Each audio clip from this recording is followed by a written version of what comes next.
നമസ്കാരം. News and views ആരംഭിക്കുന്നു. ജോഡോ യാത്രയ്ക്ക് വിമർശനങ്ങളെ ഭയമാണോ?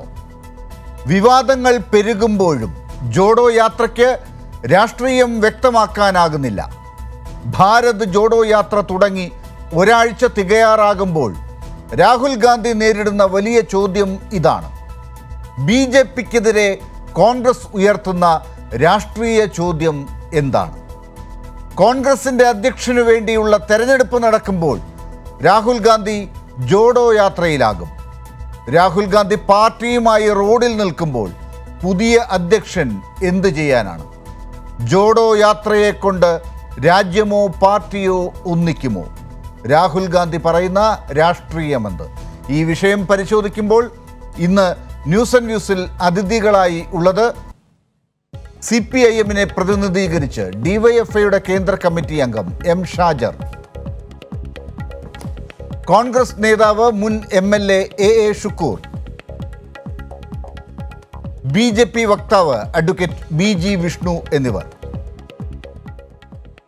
ശ്രീ ഷുക്കൂർ, ജോഡോ യാത്ര അത് ഉദ്ദേശിക്കുന്ന രാഷ്ട്രീയം കൃത്യമായി പുറത്തേക്ക് പറയുന്നുണ്ടോ? രാഹുൽ ഗാന്ധി എന്തുകൊണ്ടാണ് ഇത്ര ദിവസമായിട്ടും, യാത്ര തുടങ്ങി ഇത്ര ദിവസമായിട്ടും BJPയെയോ കേന്ദ്ര സർക്കാരിനെയോ ശക്തമായി വിമർശിച്ച് ദേശീയ തലത്തിൽ തന്നെ ശ്രദ്ധയാകുന്ന രീതിയിൽ ഈ യാത്രയെ എത്തിക്കാത്തത് എന്നൊരു ചോദ്യമുണ്ട്. അതിന് എന്താണ് മറുപടി? അല്ല, എനിക്ക് മനസ്സിലാകുന്നില്ല ആ ചോദ്യത്തിൻ്റെ അർത്ഥം. എത്രയോ വ്യക്തമായി, എത്രയോ സ്പഷ്ടമായി നമ്മുടെ രാജ്യത്തെ ഒന്നിപ്പിക്കണം, രാജ്യത്തെ ജനങ്ങളെ തമ്മിലടിപ്പിക്കുന്ന വർഗീയതയുടെ പേരിൽ, അല്ലെങ്കിൽ വർഗത്തിൻ്റെ പേരിൽ, ഭാഷയുടെ പേരിൽ, ഭക്ഷണത്തിൻ്റെ പേരിൽ തമ്മിൽ തല്ലിക്കുന്ന ഒരു ഭരണകൂടത്തിനെതിരെയുള്ള അതിശക്തമായൊരു പോരാട്ടമാണ് ഈ ജോഡോ യാത്ര എന്നുള്ളത്. യുണൈറ്റ് ഇന്ത്യ എന്ന മുദ്രാവാക്യവുമായിട്ടാണ് രാഹുൽ ഗാന്ധി കടന്നു പോകുന്നത്. എന്താണ് കാലികമായ ഈ മുദ്രാവാക്യത്തിൻ്റെ പ്രസക്തി എന്ന് ആർക്കും ചോദിക്കാൻ കഴിയില്ല. കാരണം അത്രമാത്രം കാലികമായ പ്രസക്തമായ ഒരു മുദ്രാവാക്യമാണിത്. രാജ്യത്ത് ഡിവൈഡ് ആൻഡ് റൂൾ എന്ന് പറഞ്ഞ ഒരു ബ്രിട്ടീഷ് ഭരണാധിപത്യത്തെ പോലെ തന്നെ ഡിവൈഡ് ചെയ്ത് വിഭജിച്ചുകൊണ്ട് ഭരിക്കുന്ന ഒരു കുതന്ത്രത്തിൻ്റെ ഭാഗമായുള്ള ഒരു ഭരണകൂടത്തിനെതിരെയുള്ള അതിശക്തമായ പോരാട്ടമാണ്.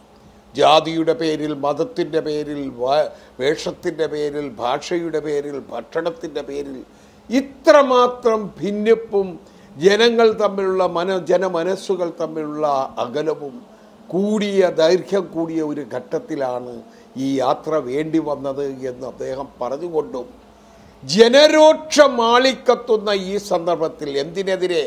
വിലക്കയറ്റത്തിൻ്റെ, നാണയപ്പെരുപ്പത്തിൻ്റെ, രാജ്യത്തെ നയസമീപനങ്ങളുടെ ഭാഗമായി ഉണ്ടായ വില നിലവാരം വർദ്ധിച്ച് ജീവിത നിലവാരം തീരെ ശോചനീയമായ അവസ്ഥയിൽ ഘട്ടത്തിൽ നിൽക്കുമ്പോൾ അതിനെതിരായുള്ള അതിശക്തമായ പ്രക്ഷോഭമായി ഈ രാജ്യത്തിൻ്റെ ഭരണകൂടങ്ങൾ ആരാണ്, അവർ ഉത്തരവാദികൾ, അവർക്കെതിരെയുള്ള അതിശക്തമായ പോരാട്ടമായിട്ടാണ് ഈ യാത്ര കടന്നു പോകുന്നത് എന്നുള്ളതിനേക്കാൾ എത്രയോ പ്രസക്തമായ ഇനി എന്താണ് പറയാനുള്ളത്? ശ്രീ ഷുക്കൂർ, താങ്കൾ ഈ പറഞ്ഞ ലക്ഷ്യങ്ങളൊക്കെ രാഹുൽ ഗാന്ധി ഈ യാത്രയ്ക്കുണ്ട് എന്നത് ഇതിനകം തന്നെ ബോധ്യപ്പെട്ടിട്ടുണ്ട്. കൃത്യമായി നിങ്ങളൊക്കെ തന്നെ മാധ്യമങ്ങളിലൂടെയും വാർത്തകളിലൂടെയും ഒക്കെ ഭാരത് ജോഡോ യാത്രയുടെ താങ്കൾ ഈ പറഞ്ഞ ഉദ്ദേശ ലക്ഷ്യങ്ങളൊക്കെ വിശദീകരിച്ചിട്ടുണ്ട്. പക്ഷേ യാത്ര തുടങ്ങി ഈ ദിവസങ്ങൾ ഇത്രയുമായിട്ടും തമിഴ്നാട് കഴിഞ്ഞ് കേരളത്തിൽ ഇപ്പോൾ ഇത്രയും ദിവസങ്ങളായി മുന്നോട്ട് പോയിക്കൊണ്ടിരിക്കുകയാണ്. ഈ യാത്രയുടെ ക്യാപ്റ്റനായ ശ്രീ രാഹുൽ ഗാന്ധിയിൽ നിന്ന് പ്രതീക്ഷിക്കുന്ന ഒരു ഊർജത്തോടു കൂടി നരേന്ദ്രമോദി സർക്കാരിനെയോ BJP എന്ന രാഷ്ട്രീയ പാർട്ടിയെയോ വിമർശിക്കുന്ന ഒരു ചർച്ച ഇതുവരെയും വരാനിടയായിട്ടില്ലല്ലോ. അതെന്തുകൊണ്ടാണെന്നാണ് ചോദ്യം. കൈരളി ചാനലിനോ അല്ലെങ്കിൽ BJPയുടെ സഹയാത്രികരായിട്ടുള്ള ആളുകൾക്കോ അല്ലെങ്കിൽ CPM-നോ അങ്ങനെ ബോധ്യപ്പെട്ടിട്ടില്ലെങ്കിൽ പരമ കഷ്ടം എന്ന് ഞങ്ങൾക്ക് പറയാനാവൂ. കാരണം ഈ രാജ്യത്ത് രാഹുൽ ഗാന്ധി എന്ന് പറയുന്ന ധീരനായ യോദ്ധാവ് കോൺഗ്രസിൻ്റെ അനിഷേധ്യനായ നേതാവ് നരേന്ദ്രമോദിയുടെ മുഖത്ത് നോക്കി നരേന്ദ്രമോദിയുടെ ദുഷ്ചെയ്തികൾ, ഭരണരംഗത്തെ പരാജയങ്ങൾ ഓരോന്നായി ഓരോ ഘട്ടത്തിലും തുറന്നു കാണിക്കാൻ, അത് അവതരിപ്പിക്കാൻ കഴിഞ്ഞൊരു നേതാവിനെ ഈ കഴിഞ്ഞ 6-8 വർഷക്കാലത്തിനിടയിൽ നിങ്ങൾക്ക് മറ്റൊരാളെ കാണിച്ചു തരാൻ കഴിയുമോ? ഇതുപോലെ ഓരോ വിഷയങ്ങളും നോട്ട് പിൻവലിക്കൽ പ്രശ്നവുമായി, കാർഷിക മേഖലയിലെ നയവ്യതിയാനം സംബന്ധിച്ച്, സാമ്പത്തിക രംഗത്തെ പ്രതിസന്ധി പരിഹരിക്കാൻ വേണ്ടി എടുത്ത നയസമീപനങ്ങളുടെ പരാജയങ്ങളെല്ലാം ഓരോന്നോരോന്നായി ഓരോ വിഷയവും ഈ നിയമനിർമ്മാണത്തിലേക്കും നിയമ ഭേദഗതിയിലേക്കും പോയി അത് ജനങ്ങളെ എങ്ങനെ ദ്രോഹകരമായി ബാധിക്കുന്നു, ഇന്ധന വിലക്കയറ്റത്തിൻ്റെ നയസമീപനം എന്ത്, അത് ഏതു രൂപത്തിൽ വന്നു എന്നുള്ളത് തുറന്നു കാണിക്കാനും അതിനെതിരെ അതിശക്തമായി പോരാട്ടം നടത്താനും ഈ രാജ്യത്ത് രാഹുൽ ഗാന്ധി തുറന്നു പറഞ്ഞതുപോലെ, തുറന്നു പോരടിച്ചതുപോലെ പാർലമെന്റിനകത്തും പുറത്തും അത് ബോധ്യപ്പെടുത്തി അതിശക്തമായ പ്രക്ഷോഭത്തിലേക്ക് പോയതും അദ്ദേഹത്തെ പീഡിപ്പിക്കാൻ EDയെയും മറ്റ് ഭരണഘടനാ സ്ഥാപനങ്ങളെയും ഒരു രാഷ്ട്രീയ പ്രസ്ഥാനം ഉപയോഗിക്കുമ്പോഴും അതിനെതിരെ അതിശക്തമായി പ്രതികരിച്ചുകൊണ്ട് തന്നെ പോരാട്ടത്തിലേക്ക് പോരാട്ടത്തിന്റെ നടുക്ക് നിന്നുകൊണ്ടാണോ ഭാരത് ജോഡോ യാത്രയെ മുന്നോട്ട് നയിക്കുന്നത് എന്നാണ് അറിയുന്നത്. ഇപ്പോൾ നമ്മളോടൊപ്പം രാജ്യസഭാംഗം CPIM നേതാവ് കൂടിയായ ശ്രീ ജോൺ ബ്രിട്ടാസ് ടെലിഫോൺ ലൈനിലുണ്ട്. ശ്രീ ജോൺ ബ്രിട്ടാസ്, താങ്കൾ ഇന്ത്യൻ എക്സ്പ്രസിൻ്റെ ഒരു ഓൺലൈൻ മാധ്യമത്തിൽ എഴുതിയ ലേഖനം ആണ് അങ്ങേ ഈ ചർച്ചയിലേക്ക് ഇപ്പോൾ ടെലിഫോണിൽ വിളിക്കാനിടയായിട്ടുള്ളത്. അതിൻ്റെ ഒരു തലക്കെട്ടിൽ കാണുന്നതനുസരിച്ച് രാഹുൽ ഗാന്ധി ഈ ഭാരത് ജോഡോ യാത്രയിൽ കുറുക്ക് വഴികൾ ത്യജിക്കണം എന്നാണ് അങ്ങ് പറയുന്നത്. ഇപ്പോൾ കുറുക്ക് വഴികളല്ല, അദ്ദേഹം വലിയ രീതിയിലുള്ള വഴികളിലൂടെയാണ് പോയിക്കൊണ്ടിരിക്കുന്നത്, ദേശീയപാതയിലൂടെയാണ് പോയിക്കൊണ്ടിരിക്കുന്നത് എന്നാണ് ശ്രീ A. ഷുക്കൂർ ഇപ്പോൾ ഇവിടെ വിശദീകരിച്ചതിൽ നിന്ന് മനസ്സിലാകുന്നത്. താങ്കൾ എന്തുകൊണ്ടാണ് അങ്ങനെ പറഞ്ഞത്? ഷുക്കൂർ എൻ്റെ സ്നേഹിതനാണ്. ഷുക്കൂർ ഒരുപക്ഷെ കേരളത്തിന് വെളിയിലേക്ക് കണ്ണ് നടുന്നില്ല. എന്താ കാരണം എന്ന് വെച്ചാൽ 545 സീറ്റുള്ള ലോകസഭയിൽ ഏറ്റവും കൂടുതൽ സീറ്റുകൾ പ്രദാനം ചെയ്യുന്ന സംസ്ഥാനങ്ങൾ ഏതാന്നുള്ള കാര്യം ഷുക്കൂർ ഒരു ഗ്രഹപാഠം ചെയ്തെടുക്കുക. 2, ഈ കഴിഞ്ഞ ദിവസം മറ്റേ മാറ്റി കർത്തവ്യ പഥെന്നാക്കി. അതായത് അപ്പൊ ഈ നെഹ്റു ഫാമിലിയുടെ കർമ്മഭൂമി എന്നോ കർത്തവ്യ പഥെന്നോ പറയാവുന്ന ഒരു സ്ഥലം എന്ന് പറയുന്നത് ഉത്തർപ്രദേശാണ്. ഈ രാഹുലിന്റെ അമേഠിയും റായ്ബറേലിയും ഒക്കെ. അപ്പോൾ ഈ 80 സീറ്റ് ലോക്സഭയിലേക്ക് പ്രദാനം ചെയ്യുന്ന തന്റെ സഹോദരിയായിട്ടുള്ള പ്രിയങ്ക ഗാന്ധിക്ക് ചുമതല കൊടുത്ത ഉത്തർപ്രദേശിലേക്ക് അദ്ദേഹം ഒരു മിന്നലാട്ടം പോലെയാണ് പോകുന്നത്. അതിന്റെ ഈ അഗ്രത്ത്, അതായത് ഈ NCR-നോട്, നാഷണൽ ക്യാപിറ്റൽ ടെറിട്ടറിയോട് ചേർന്ന് കിടക്കുന്ന ബുലൻഷെയറിലൂടെ ഒരു മിന്നലാട്ടം നടത്തുന്നുണ്ട്. ഹിന്ദി ഹിൻഡർലാൻഡ്, അതല്ലെങ്കിൽ ഈ പറഞ്ഞ സാഫ്രന്റെ കാച്ച്മെന്റ് ഏരിയ, അതായത് ഈ പറഞ്ഞ കാവിപ്പടയുടെ ഭൂമികയിലൂടെ ഒന്നും ചുവട് വെക്കാൻ നമ്മുടെ വീരനായകൻ തയ്യാറല്ല. ഇപ്പൊ ഗുജറാത്ത് അല്ലെങ്കിൽ ഹിമാചൽ പ്രദേശ്, ഈ 2 സംസ്ഥാനങ്ങളിലാണ് ഏറ്റവും ആദ്യം തിരഞ്ഞെടുപ്പ് നടക്കാൻ പോകുന്നത്. ആ 2 സംസ്ഥാനങ്ങളിൽ അദ്ദേഹത്തിന്റെ ഫുട് പ്രിന്റ്സ് ഉണ്ടാവില്ല. ഗുജറാത്തിൽ ഇങ്ങനെ കഴിഞ്ഞ തെരഞ്ഞെടുപ്പിൽ ഒരു വിജയത്തിന്റെ അടുത്ത് കോൺഗ്രസ് എത്തിയതാണ്. പിന്നീട് ജയിച്ച MLA-മാരെല്ലാം അപ്പുറത്തേക്ക് പോയി. ഇപ്പോൾ അതെല്ലാം പിന്നെ ഹർദീപ് പട്ടേലിനെ കൊണ്ടുവന്നു, അതെല്ലാം തകർന്നു. ഇപ്പോൾ ആം ആദ്മി പാർട്ടി അവിടെ കയറി പിടിക്കുന്നു, എല്ലാം ആകുന്നു. അപ്പോൾ യഥാർത്ഥത്തിൽ ഇത് ആരെ നേരിടാൻ വേണ്ടിയാണ്? എനിക്ക് ബലമായ സംശയം, അത് ഷുക്കൂറിന് മനസ്സിലാകാത്തതുകൊണ്ടാണെന്ന് എനിക്കറിയില്ല. ഈ കോൺഗ്രസിലെ ചില ഉപദേഷ്ടാക്കള് ഈ കോൺഗ്രസിന്റെ തലപ്പത്തേക്ക് രാഹുൽ ഗാന്ധിയെ കൊണ്ടുവരാൻ വേണ്ടിയുള്ള ഒരു ആത്മവിശ്വാസം കുത്തിനിറയ്ക്കാൻ വേണ്ടി വഴിയോരങ്ങളിൽ ആരവം സൃഷ്ടിക്കാൻ കഴിയുന്ന സ്ഥലങ്ങളിലൂടെ ഇദ്ദേഹത്തെ കൊണ്ടുപോവുകയാണ്.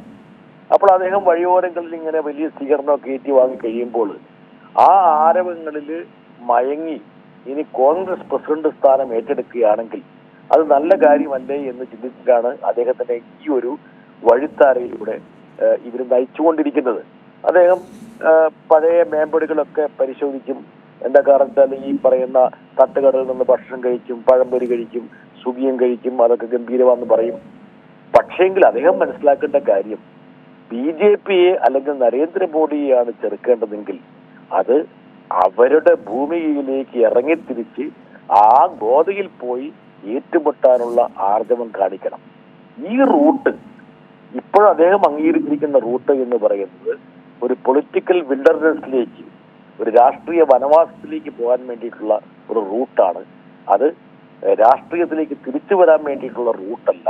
കഴിഞ്ഞ പ്രാവശ്യം കിട്ടിയ 53 സീറ്റിൽ 8 സീറ്റ് പഞ്ചാബിൽ നിന്നാണ്. അത് പോയി ഇനി കേരളത്തിൽ കിട്ടിയ 19 സീറ്റ് നിലനിർത്തിയാൽ മതി എന്ന് ചിന്തിക്കുന്നതാണെങ്കിൽ ഓഫ് കോഴ്സ് ഷുക്കൂറും അവരെല്ലാം കൂടിയിട്ട് കേരളത്തിൽ കൂടുതൽ നടത്തുക.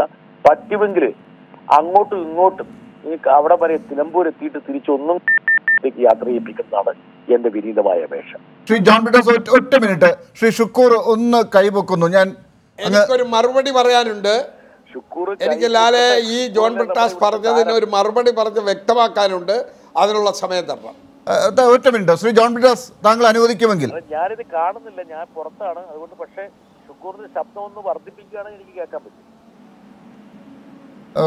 വ്യക്തമാകുന്നില്ല. ശ്രീ ജോൺ ബ്രിട്ടാസ്, എനിക്ക് മറുപടി പറയണോ? അത് വ്യക്തമാക്കാനുണ്ട്. താങ്കൾ പറഞ്ഞോളൂ.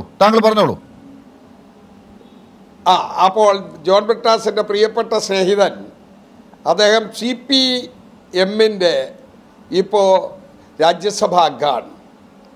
അദ്ദേഹം ഇത് പറഞ്ഞു കേട്ടപ്പോൾ അദ്ദേഹം ഒരു വലിയ മാധ്യമ പ്രവർത്തകനാണ്. ഈ യാത്രയിൽ ഞങ്ങൾ കടന്നു പോകുന്നതിനെക്കുറിച്ചും പദയാത്ര ഹിന്ദി ഭൂമിയിൽ BJP-ക്കെതിരായി പോരാട്ടം നടത്തുന്നതിൻ്റെ ഭാഗമായി പോകുന്നില്ല എന്ന രൂപത്തിൽ പറഞ്ഞു. അതിന് മറുപടി പറയാൻ ഞാൻ തയ്യാറാണ്. അത് വ്യക്തമാക്കാം. അതിനു മുമ്പ് ഒരു കാര്യം പറയട്ടെ. എൻ്റെ പ്രിയപ്പെട്ട ബ്രിട്ടാസെ, രാജ്യത്ത് 544 പാർലമെൻറ്റ് നിയോജക മണ്ഡലങ്ങളിൽ ഞങ്ങളും BJP-യുമായിട്ടാണ് നേരിട്ട് ഏറ്റുമുട്ടുന്ന ഏറ്റവും കൂടുതൽ മണ്ഡലങ്ങളുള്ളത്. CPM അങ്ങനെ ഉള്ള മണ്ഡലങ്ങൾ നമ്മുടെ ചർച്ചയുടെ വിഷയം അതല്ലല്ലോ. ഈ ഭാരത് ജോഡോ യാത്രയുടെ വഴികൾ എന്താണ്, അതിന്റെ റൂട്ട് എന്താണ്? ആ റൂട്ടിൽ ഇപ്പോൾ ശ്രീ ജോൺ ബ്രിട്ടാസ് ചൂണ്ടിക്കാട്ടിയതുപോലെ ഗുജറാത്ത്, ഹിമാചൽ പ്രദേശ് ഇല്ല, ഉത്തർപ്രദേശിൽ ഒരു മിന്നലാട്ടം ഒരു നിയോജക മണ്ഡലം പറയൂ. ഞങ്ങൾ ബഹുഭൂരിപക്ഷം നിയോജക മണ്ഡലങ്ങളിൽ ഞങ്ങളുടെ ശത്രു BJP-യാണ്. BJP-ക്കെതിരെ പോരാടുന്ന ഏക രാഷ്ട്രീയ പ്രസ്ഥാനം ഈ ബഹുഭൂരിപക്ഷം നിയോജക മണ്ഡലങ്ങളിലും കോൺഗ്രസ് ആണ്, രാഹുൽ ഗാന്ധിയുടെ പാർട്ടിയാണ്. രണ്ട്, ഈ യാത്ര ഒരു വാഹന യാത്രയല്ല, പദയാത്രയാണ്. ലോകത്തൊരു രാഷ്ട്ര നേതാവും നടത്താത്ത തരത്തിൽ ക്രമീകരിച്ചിട്ടുള്ളൊരു യാത്ര. ഈ യാത്രയ്ക്ക് ശേഷം മറ്റൊരു യാത്ര കൂടി കന്യാകുമാരിയെ പ്രഖ്യാപിച്ചിട്ടുണ്ട് ഞങ്ങളുടെ നേതാക്കൾ. രാഹുൽ ഗാന്ധി അത് ഗുജറാത്തിലെ കച്ചിൽ നിന്ന് ആരംഭിച്ച് കേൾക്കൂ, നാഗാലാൻഡിലെ കൊഹിമയിലേക്കാണ് ആ യാത്ര. അപ്പോൾ അടുത്ത യാത്ര വരുന്നു. ഞങ്ങൾ ശക്തമായ BJP-ക്കെതിരെയുള്ള പോരാട്ടം, BJP-യുടെ സഹയാത്രികരായി ഇന്നും കമ്മ്യൂണിസ്റ്റ് പാർട്ടികൾ മാറുന്നത് നമ്മൾ കാണുകയാണ്. അവിടെ CPM-ന്റെ റോള് കാലാന്തരത്തിൽ നമുക്ക് മനസ്സിലാകാൻ പോവുകയാണ്. ശ്രീ ജോൺ ബ്രിട്ടാസ്, അല്ല, ഷുക്കൂറിന്റെ വാചാരത എനിക്ക് നന്നായിട്ട് ഇഷ്ടപ്പെട്ടു. എന്ന കാരണത്തിൽ ഷുക്കൂറിന് പ്രതീക്ഷിക്കുന്നതാണ്. ഷുക്കൂറിനെ പോലെ ഉഷാറുള്ള രാഷ്ട്രീയ പ്രവർത്തകരുടെ ശബ്ദം രാഹുൽ ഗാന്ധിയും ഹൈക്കമാൻഡും കേൾക്കണമെന്നാണ് നമ്മളൊക്കെ ആഗ്രഹിക്കുന്നത്. എന്തായാലും ഒരു കാര്യം എനിക്ക് വ്യക്തമായി, ഈ യാത്രയില് ഏതൊക്കെ സ്റ്റേറ്റിൽ എത്ര ദിവസം എന്നുള്ള കാര്യത്തിൽ ഇപ്പോഴൊരു വ്യക്തതയില്ല. ഇവരാദ്യം ഇട്ടിരുന്നത് 48 മണിക്കൂറാണ് UP. ഈ വിമർശനം വന്നപ്പോൾ ഒരു ദിവസവും കൂടെ കൂട്ടി. അപ്പോൾ അങ്ങോട്ടും ഇങ്ങോട്ടും വീണ്ടും ടാമ്പർ ചെയ്യാൻ പറ്റുന്ന രീതിയിലുള്ള ചില അഡ്ജസ്റ്റ്മെന്റ് ഇനി നടത്തിക്കൂടായില്ല. ഇപ്പോൾ പുതിയൊരു യാത്രയെക്കുറിച്ച് പറയുന്നുണ്ട്. കച്ചിൽ നിന്ന് നാഗാലാൻഡിലേക്കോ കൊഹിമയിലേക്കുള്ള യാത്രയൊക്കെ പറയുന്നുണ്ട്. ഞാൻ ഇത്ര മാത്രമേ പറഞ്ഞുള്ളൂ. ഇപ്പൊ അദ്ദേഹം പറഞ്ഞതിനൊരു മറുപടി ഞാൻ പറയാം. അതായത് BJP-യെ നേരിടുന്നത് കോൺഗ്രസ് അല്ല ഈ സംസ്ഥാനങ്ങളിൽ. BJP വളർന്നത് കോൺഗ്രസിന്റെ സംസ്ഥാനങ്ങളിലാണ്. BJP ഏറ്റവും കൂടുതൽ തഴച്ചു വളർന്നത് കോൺഗ്രസ് ഉണ്ടായിരുന്ന സ്ഥലത്താണ്. കോൺഗ്രസിൽ നിന്ന് നേതാക്കളെയും അണികളെയും അടർത്തി മാറ്റിയിട്ടാണ് BJP വളർന്നത്. അത് കറക്റ്റാണ് ഷുക്കൂർ പറഞ്ഞത്. ഇനി അങ്ങനെ വളർന്ന് BJP വളർന്ന് ഇനി BJP ആയിട്ട് നേരിടാൻ വേണ്ടി 2 or 3 സംസ്ഥാനങ്ങൾ മാത്രമേ അവശേഷിക്കുന്നുള്ളൂ. അതും ഷുക്കൂർ പറഞ്ഞ കറക്റ്റാണ്. എനിക്കൊരൊറ്റ ചോദ്യമുള്ളൂ. ഷുക്കൂർ പറഞ്ഞെല്ലാം ഞാൻ അംഗീകരിച്ചു. പക്ഷേ ഈ BJP എങ്ങനെ വളർന്നുവെന്നും ആരുടെ ചെലവിൽ വളർന്നു എന്നുള്ള കാര്യം ഷുക്കൂർ വിസ്മരിക്കുകയാണ്. ഇപ്പൊ ഈ ലോകസഭയിൽ 305 MP-മാര് 303-305 MP-മാര് BJPക്കുണ്ട്. അതിൽ 10% കോൺഗ്രസിന്റെ നേതാക്കന്മാരാണ് ഈ ലോകസഭയിൽ മാത്രം. ഇപ്പോൾ 6 മുഖ്യമന്ത്രിമാര് കോൺഗ്രസ് സംഭാവന ചെയ്തതാണ്. അതും ഷുക്കൂറിന് അറിയാം. 6 മുഖ്യമന്ത്രിമാര്. ഇപ്പം ഏറ്റവും കൂടുതൽ അമിത്ഷായ്ക്ക് സഹായിയായിട്ട് ഇന്ന് ഈ പറഞ്ഞ കൊടുക്കൽ വാങ്ങൽ മെർജർ അക്വിസിഷൻ ടേക്ക് ഓവർ പരിപാടിയിൽ BJPയെ സഹായിച്ചുകൊണ്ടിരിക്കുന്ന അസം മുഖ്യമന്ത്രി ഹിമന്ത് ബിശ്വ ശർമ്മ, അദ്ദേഹം കോൺഗ്രസിന്റെ സംഭാവനയാണ്. അദ്ദേഹമാണ് ഇപ്പം വടക്ക് കിഴക്കൻ മേഖലയിൽ മൊത്ത കച്ചവടം നടത്തിക്കൊണ്ടിരിക്കുന്ന കോൺഗ്രസിന്. അപ്പൊ ഷുക്കൂർ പറഞ്ഞ വളരെ കറക്റ്റാണ്. പുള്ളിയാണ് ഏറ്റുമുട്ടുന്നത്. ശ്രീ ജോൺ ബ്രിട്ടാസ്, ഇപ്പോ ഈ യാത്രയിൽ രാഹുൽ ഗാന്ധി ഇതിന്റെ കടിഞ്ഞാൺ തിരിച്ചു പിടിക്കണമെന്നും അദ്ദേഹം ഈ കാര്യങ്ങൾ മനസ്സിലാക്കി ഒരു മാറ്റം, അങ്ങ് മാറ്റത്തെ സ്വാഗതം ചെയ്യുകയാണല്ലോ, ആ രീതിയിലൊരു മാറ്റം അദ്ദേഹത്തിന്റെ ഒരു യാത്രയുടെ ലക്ഷ്യത്തിന് ഉണ്ടാകുകയാണെങ്കിൽ അത് നല്ലത് എന്ന ഒരു പോസിറ്റീവ് ചിന്തയാണോ താങ്കൾക്കുള്ളത്? എനിക്ക് ഒറ്റ ഇത് മോഡിയെ ടേക്ക് ഓൺ ഉദാഹരണം പറഞ്ഞാൽ ഇപ്പം രാഹുൽ ഗാന്ധി ഇവിടെ കഴിഞ്ഞ 5 ദിവസം പറഞ്ഞൊരു വാചകം, അതായത് കേരളം പ്രദാനം ചെയ്യുന്ന ഒരു രാഷ്ട്രീയ സംസ്കാരം ഇന്ത്യക്ക് പ്രദാനം ചെയ്യാൻ വേണ്ടിയിട്ടാണ് ഞാൻ യാത്ര ചെയ്യുന്നത്. ഇന്ത്യയിൽ മുടനീളം എന്താണ് കേരളം പ്രദാനം ചെയ്യുന്ന രാഷ്ട്രീയ സന്ദേശം? അതായത് ഡൈവേഴ്സിറ്റി, 2 ഹാർമണി, സമുദായ സൗഹാർദ്ദം, ഈ പറഞ്ഞ വൈവിധ്യങ്ങള്, ബഹുസ്വരത, ഇതൊക്കെയാണ് കേരളം പ്രദാനം ചെയ്ത സന്ദേശം. കേരളം പ്രദാനം ചെയ്യുന്ന സന്ദേശം മലയാളികളെ പഠിപ്പിക്കാൻ വേണ്ടിയാണ് മുമ്പ് ഇവിടെ 10 ദിവസം ചെലവഴിക്കുന്നത്. അത് അപ്പുറത്തല്ലേ പഠിപ്പിക്കേണ്ടത്. ഇനി കേരളത്തിലെ ഏറ്റവും പ്രധാനപ്പെട്ട 2 വിഷയങ്ങൾ വിഴിഞ്ഞം തുറമുഖവും അതുപോലെ സിൽവർ ലൈൻ പ്രോജക്റ്റും ഒക്കെയാണോ പൂപ്പറുടെ വിഷയം? ഇങ്ങനെയാണോ മോഡിയെ നേരിടേണ്ടത്? ഈ സിൽവർ ലൈൻ പദ്ധതിയിൽ ഇവിടുത്തെ BJP ഇവിടുത്തെ കോൺഗ്രസും ഒരേ പേജിലല്ലേ, ഒരേ കടത്തിലല്ലേ? ഇങ്ങനെയാണോ മോഡിയെ നേരിടാൻ വേണ്ടി അദ്ദേഹം നിയോഗിക്കപ്പെട്ടിരിക്കുന്നത്? അപ്പോൾ എന്താണ് യഥാർത്ഥത്തില് ഈ പറഞ്ഞ രാഹുൽ ഗാന്ധിയും അദ്ദേഹത്തിന്റെ ഉപദേഷ്ടാക്കളും ചിന്തിച്ചിരിക്കുന്നത്? എന്താണ് അദ്ദേഹം ആഗ്രഹിക്കുന്നത്? ഇവര് യാത്ര ചെയ്താൽ മതി, പക്ഷെ യാത്ര ചെയ്യുമ്പോൾ ലക്ഷ്യം എന്താണെന്നും കൂടി മനസ്സിലാക്കണ്ടേ? ലക്ഷ്യം BJP ആണോ, അതെയോ കോൺഗ്രസിലെ വിമതരെയാണോ, അതെയോ കോൺഗ്രസില് എല്ലാവരുടെയും സ്വീകാര്യത നേടി അധ്യക്ഷ പദമാണോ? എന്താണെന്നൊക്കെ വ്യക്തമായിട്ട് പറയണ്ടേ? ഇത് ഷുക്കൂറിനെ പോലുള്ള പാവപ്പെട്ട ആൾക്കാരെ ഇവർ കബളിപ്പിക്കുകയല്ലേ ചെയ്യുന്നത്? അതല്ലേ എനിക്ക് ഷുക്കൂറിനോട് സത്യം പറഞ്ഞാല് സഹതാപവും സങ്കടവും എല്ലാം കൂടി ഒരുമിച്ച് ചേരുകയാണ്. അദ്ദേഹത്തിന് ആ വാചകം ഇഷ്ടപ്പെട്ടു, അദ്ദേഹത്തോട് ഒരു സഹതാപം ഉണ്ടെന്നുള്ള അദ്ദേഹം ചിരിക്കുന്നുണ്ട്. എന്ത് ദുർബലമായ വാദങ്ങളാണ് അങ്ങ് പറയുന്നത്, വളരെ മോശപ്പെട്ടത്. ഇത് കോൺഗ്രസിനെ തകർത്താൽ വളരുന്നത് BJP ആണ്. നിങ്ങൾ കോൺഗ്രസിനെ തളർത്തു, വളരുന്നത് BJP ആണ്. ഇത് കണ്ടില്ല എന്ന് അടിക്കരുത്. ശ്രീ ജോൺ ബ്രിട്ടാസ്, അതിന് ആ ഉപദേശത്തിന് താങ്കളുടെ ഒരു കമന്റോടുകൂടി താങ്കളെ പരാജയപ്പെടുത്തിയോ? അവിടെ വളർന്നു വന്നത് കമ്മ്യൂണിസ്റ്റ് പാർട്ടികളല്ല, മാർക്സിസ്റ്റ് പാർട്ടികളല്ല. അവിടെ വളർന്നു വന്നത് BJP ആണ്, ജനസംഘമാണ്, RSS ആണ്. ഒരു സംശയം വേണ്ട. കോൺഗ്രസിനെ ദുർബലപ്പെടുത്തൂ. കോൺഗ്രസിനെ ദുർബലപ്പെടുത്തിയാൽ കോൺഗ്രസിന് പകരം വളർന്നു വരുന്നത് ഇന്ന് ഈ രാജ്യത്ത് ഇടതുപക്ഷമല്ല എന്ന് ഓർത്തുകൊള്ളണം. ശരി, ശ്രീ ബ്രിട്ടാസ് പറഞ്ഞോളൂ. ഇന്ത്യൻ രാഷ്ട്രീയത്തില് അത് കോൺഗ്രസുകാരും BJPക്കാരും ഒക്കെ സമ്മതിക്കുന്ന ഒരു കാര്യമുണ്ട്. ഇന്ത്യൻ രാഷ്ട്രീയത്തിൽ അചഞ്ചലമായി RSSനെ നേരിട്ട് വിജയിച്ച ഒരു രാഷ്ട്രീയ നേതാവ് എന്ന് പറയുന്നത് ശ്രീ പിണറായി വിജയനാണ്. BJPയുടെ ഒരു അക്കൗണ്ട് പോലും, ഒരു സീറ്റ് പോലും പൂട്ടിച്ചു കൊടുത്തു അദ്ദേഹം പറഞ്ഞതുപോലെ. ആ സ്റ്റേറ്റിൽ വന്നിട്ട് ആ നേതാവിനെ അപമാനിച്ച്, അതായത് ജയറാം രമേശിനെ പോലുള്ള ആൾക്കാര് ഉപദേഷ്ടാക്കളായി ഇവിടുത്തെ ലോക്കൽ ഇഷ്യൂസിൽ വ്യാപൃതരായിട്ട് നരേന്ദ്രമോദിയെ തോൽപ്പിക്കാമെന്ന് പറഞ്ഞിട്ട് സാഫ്രൻ കാച്ച്മെന്റ് വൃഷ്ടിപ്രദേശത്തിലൂടെയൊന്നും യാത്ര ചെയ്യാതെ ഏതോ കുറുക്കു വഴികളിലൂടെ പോകുന്ന ഇദ്ദേഹം ഇന്ത്യ ഈ പറഞ്ഞ ഇരുട്ടിന്റെ ശക്തികളിൽ നിന്ന് മോചിപ്പിക്കുമെന്ന് പറയുമ്പോൾ ഷുക്കൂറിന് ഇത്രത്തോളമുള്ള അത്യാഗ്രഹവും അതിമോഹവും വേണ്ടതില്ലെന്നുള്ള ഒരു ഉപദേശം മാത്രമേ എനിക്ക് നൽകാനുള്ളൂ ഈ രാത്രിയിൽ. ഷുക്കൂറിനോട് എല്ലാ സ്നേഹവും വെച്ചുകൊണ്ടാണ്. ഷുക്കൂറിന്റെ സതുദ്ദേശത്തെ ഞാൻ ഒരിക്കലും സംശയിക്കുന്നില്ല. ഷുക്കൂറിനെ പോലുള്ള ഈ പറഞ്ഞ നല്ല മനസ്സുകളാണ് കോൺഗ്രസിന് വേണ്ടത്. പക്ഷേ അദ്ദേഹത്തിന്റെ നേതാവിനെ ഉപദേശിക്കുന്ന ആൾക്കാർക്ക് ഇദ്ദേഹത്തിന്റെ അത്രയുമുള്ള സന്മനസ്സുകൾ ഇല്ല എന്ന് എനിക്ക് വ്യസനസമേതം പറയേണ്ടി വരും. യെസ്, അദ്ദേഹത്തിന് മറ്റൊരു യാത്ര കൂടി വരുന്നതിൽ ഒരു പ്രതീക്ഷയുണ്ട്. അവിടെ നമുക്ക് കാത്തിരിക്കാം. എന്തായാലും ശ്രീ ജോൺ ബ്രിട്ടാസ് വളരെ നന്ദി ഞങ്ങളോടൊപ്പം ഈ തിരക്കിനിടയിലും ചേർന്നതിന്.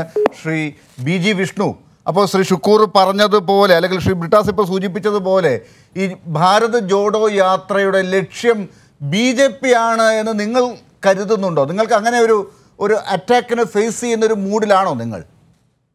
അല്ല, അതിൽ ഏറ്റവും പ്രധാനപ്പെട്ട കാര്യം ബഹുമാനപ്പെട്ട MP ശ്രീ ജോൺ ബ്രിട്ടാസ് പറഞ്ഞത് വളരെ പോസിറ്റീവായി കോൺഗ്രസ് എന്തൊക്കെ തിരുത്തണം, അല്ലെങ്കിൽ കോൺഗ്രസ് എങ്ങനെ മുന്നോട്ടണം. ഇടതുപക്ഷത്തിൻ്റെ MP പോലും ആഗ്രഹിക്കുന്നത് കോൺഗ്രസ് വളരെയധികം മുന്നേറണം എന്നുള്ളൊരു പോസിറ്റീവായ സമീപനമാണ് ഇവിടെ സ്വീകരിച്ചിട്ടുള്ളത്.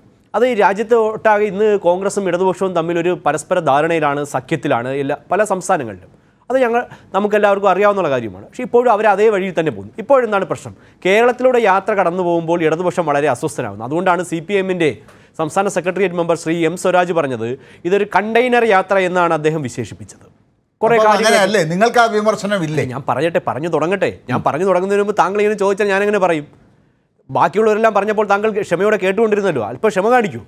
ഈ രാജ്യത്ത് BJPക്കെതിരെയാണ് കോൺഗ്രസ് നേതാവ് രാഹുൽ ഗാന്ധി ഈ യാത്ര നടത്തുന്നുവെങ്കിൽ അത് BJPയുടെ പ്രധാനപ്പെട്ട ശക്തി കേന്ദ്രങ്ങളിൽ കൂടി വന്ന് BJPയുടെ നേർക്കുനേർ നിന്ന് പോരാടാൻ വേണ്ടിയായിരിക്കണം. പക്ഷേ അത്തരത്തിലുള്ള ഒരു യാത്രയുടെ റൂട്ടുകളും ഇതുവരെ നമുക്ക് മനസ്സിലാക്കാൻ കഴിഞ്ഞിട്ടില്ല എന്നുള്ളതൊരു യാഥാർത്ഥ്യം തന്നെയാണ്. കാരണം BJPക്കെതിരെ പോരാടാൻ കോൺഗ്രസ് അശക്തനാണ് എന്ന് രാഹുൽ ഗാന്ധി സ്വയം തിരിച്ചറിഞ്ഞിട്ടുണ്ട് എന്നുള്ളത് വലിയൊരു യാഥാർത്ഥ്യം തന്നെയാണ്. സാധാരണ നിങ്ങൾക്ക് തോന്നുന്നുണ്ട് അല്ലേ? അതായത് ഇതിന്റെ നോക്കുമ്പോൾ BJPയെ തറപറ്റിക്കാനുള്ള ഒരു റൂട്ടായിട്ട് ഇതിനെ നിങ്ങൾ കാണുന്നില്ല? BJP ഭരിക്കുന്ന സംസ്ഥാനങ്ങളിലെല്ലായിടത്തും വരാൻ പോകുന്ന പാർലമെന്റ് തെരഞ്ഞെടുപ്പിൽ BJPക്ക് വലിയ വിജയമുണ്ടാകും. അവിടെയൊന്നും കോൺഗ്രസിനൊന്നും നേരിട്ട് ഏറ്റുമുട്ടാൻ പോലും കഴിയുന്നില്ല. ഹിന്ദി ഹൃദയഭൂമിയായ മധ്യപ്രദേശിലും ഈ പറഞ്ഞ പോലെ ഗുജറാത്തും രാജസ്ഥാനിലും ഒക്കെ നൈസ് സ്വീപ്പായിരുന്നു. മുഴുവൻ സീറ്റുകളിലും കോൺഗ്രസ് ഭരണത്തിലിരുന്ന രാജസ്ഥാനിൽ പോലും മുഴുവൻ സീറ്റുകൾ നേടിയത് BJPയാണ്. അപ്പോൾ അവിടെയൊന്നും പാർലമെന്റ് തിരഞ്ഞെടുപ്പിൽ കോൺഗ്രസിന് ഒന്നും ചെയ്യാൻ കഴിയില്ല എന്ന് കോൺഗ്രസ് നേതൃത്വത്തിനും രാഹുൽ ഗാന്ധിക്കും വളരെയധികം ബോധ്യമുള്ള കാര്യം തന്നെയാണ്. പിന്നെ ഈ മുദ്രാവാക്യങ്ങൾ ഉയർത്തുന്നുണ്ടല്ലോ രാജ്യത്തെ ഒന്നാകാൻ, ഒരുമിക്കാൻ വേണ്ടി. പക്ഷേ ഈ മുദ്രാവാക്യങ്ങൾക്കൊന്നും യാതൊരുവിധ പ്രസക്തിയുമില്ല. അതിൻ്റെ കാരണം ഈ രാജ്യത്തെ മതത്തിൻ്റെ പേരിൽ വിഭജിച്ചപ്പെട്ടത് കോൺഗ്രസ്സാണ്.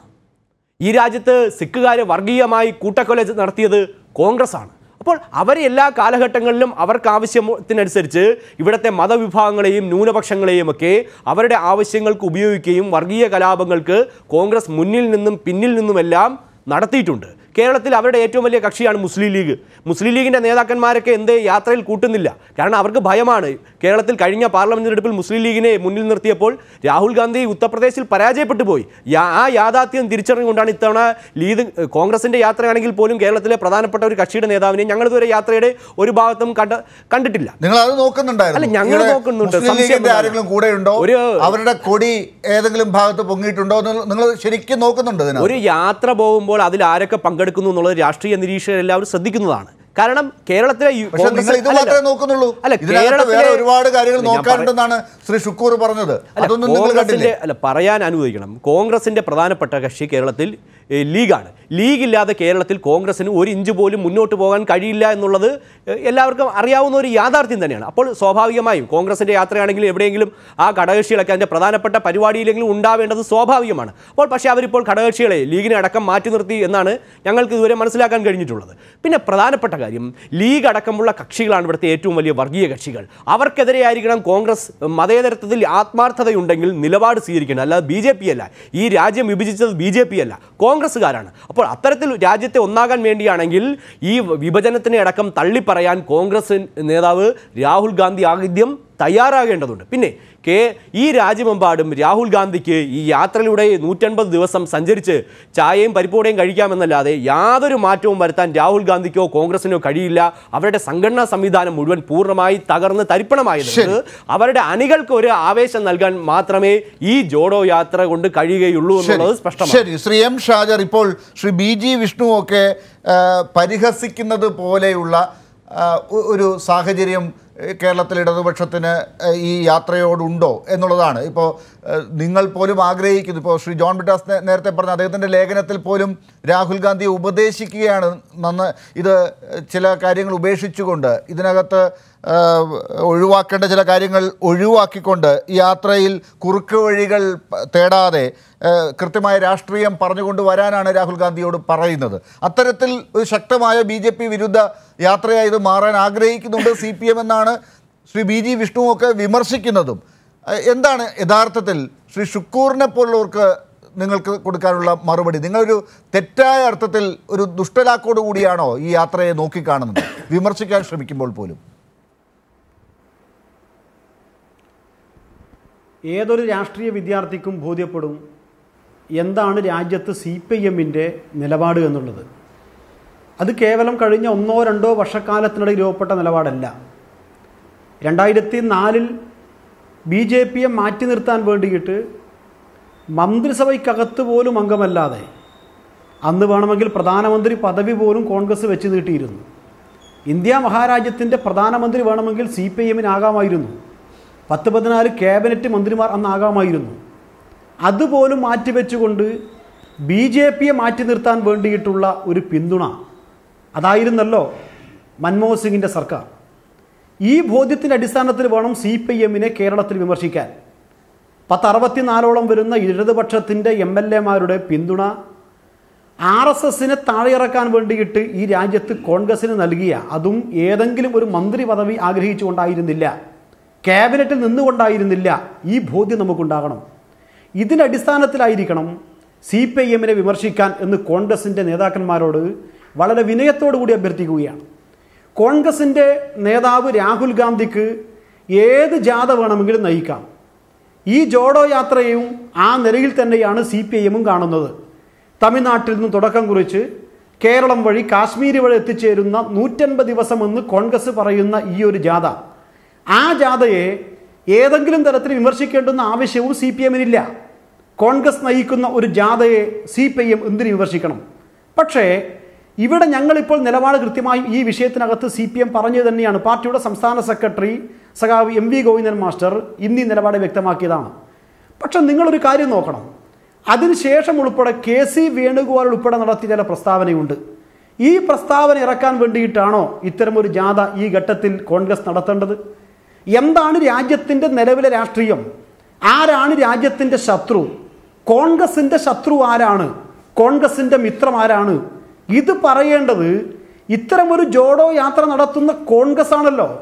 ഈ ജാഥ നടന്നിട്ട് ഈ നിമിഷം വരെ തമിഴ്നാട്ടിൽ നിന്നും ഉദ്ഘാടനം നിർവഹിക്കപ്പെട്ട ഈ ജാഥ കഴിഞ്ഞ 5 ദിവസക്കാലത്തിനിടയിൽ രാജ്യം ഭരിക്കുന്ന സംഘപരിവാറിന് വിരുദ്ധമായി രാഹുൽ ഗാന്ധി നടത്തിയ ഏതെങ്കിലും ഒരു പ്രസ്താവന നിങ്ങൾ പറ. കേരളത്തിൽ പ്രവേശിച്ചു 11, 12, 13 മൂന്നാം ദിവസമായി. ഈ 3 ദിവസക്കാലത്തിനിടയിൽ എന്ത് സന്ദേശമാണ് ഈ ജാഥയിൽ കൂടി കോൺഗ്രസ് വ്യക്തമാക്കിയിരിക്കുന്നത്? രാഹുൽ ഗാന്ധിയോ അതിൽ നടക്കുന്ന 2 കോൺഗ്രസിൻ്റെ മുഖ്യമന്ത്രിമാരോ കോൺഗ്രസിൻ്റെ ഏതെങ്കിലും ഒരു നേതാക്കളോ ഈ ജാഥയുടെ ഭാഗമായി ഏത് പ്രസ്താവനയാണ് കഴിഞ്ഞ 3 ദിവസക്കാലത്തിനിടയിൽ നടത്തിയത്? അവരപ്പോഴും കേരളം എന്ന സംസ്ഥാനം എവിടെ നിൽക്കുന്നു എന്ന ബോധ്യം നിങ്ങൾക്കുണ്ടാവണം. വിമർശനം പൊതുവിൽ ഇപ്പോൾ ഈ ജാഥയ്ക്ക് വിരുദ്ധമായി ഉയർന്നു വന്നത് CPM-ന്റെ ഭാഗത്ത് മാത്രമല്ലല്ലോ. ഇത് കേരളത്തിൽ പൊതുവിൽ മാധ്യമ പ്രവർത്തകർ ഉൾപ്പെടെ ഏതൊരു രാഷ്ട്രീയ വിദ്യാർത്ഥിക്കും ബോധ്യപ്പെടുന്ന കാര്യമാണ്. 750 ജില്ലയുണ്ട് ഇന്ത്യയിൽ. 750 ജില്ലയുള്ള ഇന്ത്യയിൽ തിരുവനന്തപുരം ജില്ലയിൽ ഈ ജാഥയുള്ളത് 4 ദിവസമാണ്. കേരളത്തിൽ ഈ ജാഥയുള്ളത് 19 ദിവസമാണ്. തിരുവനന്തപുരം ജില്ലയിലോ ഈ കേരളത്തിലോ സംഘപരിവാർ രാഷ്ട്രീയത്തിൻ്റെ പ്രസക്തി എന്താണ്? വട്ടപൂജ്യമാണ് BJP ഈ കേരളത്തിൽ. 420 കോടി രൂപ ഒരു തെരഞ്ഞെടുപ്പിൽ ചെലവഴിച്ചിട്ടും കേരളത്തിൽ ഇടതുപക്ഷം പൂട്ടിച്ചില്ലേ? കോൺഗ്രസ് ആണോ പൂട്ടിച്ചത്? എങ്ങനെയാണ് കേരളത്തിൽ BJP അക്കൗണ്ട് തുറന്നത്? KC വേണുഗോപാൽ ഇന്നൊരു കാര്യം പറഞ്ഞല്ലോ. KC വേണുഗോപാലിന് കേരളത്തിലെ രാഷ്ട്രീയം അറിയാത്തത് കൊണ്ടല്ലോ.